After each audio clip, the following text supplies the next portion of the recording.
வணக்கம். விரிந்த பார்வையின் இன்றைய காலை நேர செய்திகள் வாசிப்பவர் சூர்யா தேவி.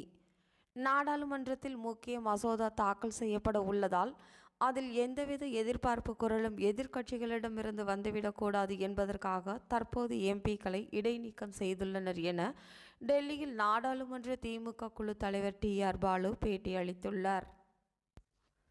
இதனை அடுத்து கார்த்திக் சிதம்பரம், திருமாவளவன் உள்ளிட்ட மேலும் 49க்கும் மேற்பட்ட எம்பிக்கள் சஸ்பெண்ட் செய்யப்பட்டுள்ளனர். நெல்லை, தூத்துக்குடி உள்ளிட்ட 4 மாவட்டங்களில் இடைவிடாது கனமழை பெய்து வருகிறது. இதைத் தொடர்ந்து மாநகராட்சி, காவல்துறை, தீயணைப்புத்துறை உள்ளிட்டோர் இணைந்து மக்களை மழை வெள்ளத்திலிருந்து மீட்கும் பேரிடர் பணிகளில் ஈடுபட்டு வருகின்றனர். பிஸ்கட் போடும் அறிவாலயத்திற்கு கமலஹாசன் அவர்கள் தனது விசுவாசத்தை காட்டுகிறார் என்று பாஜக ஆதரவாளர் மாரிதாஸ் தனது சமூக வலைதளத்தில் தெரிவித்திருப்பது பரபரப்பு.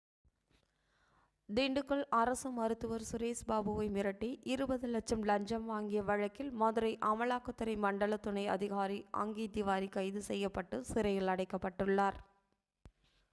மழை வெள்ளத்தால் பாதிக்கப்பட்ட நெல்லை மாவட்டத்திற்கு மதுரையிலிருந்து சுமார் 50 லட்சம் மதிப்பிலான நிவாரணப் பொருட்களை முன்னாள் அமைச்சர் செல்லூர் ராஜு அனுப்பி வைத்துள்ளார். விருதுநகர் மாவட்டத்தில் முன்னெச்சரிக்கை நடவடிக்கைகள் குறித்து மாவட்ட ஆட்சியர், மாவட்ட கண்காணிப்பாளருடன் அமைச்சர் உதயநிதி ஸ்டாலின் ஆலோசனை மேற்கொண்டுள்ளார்.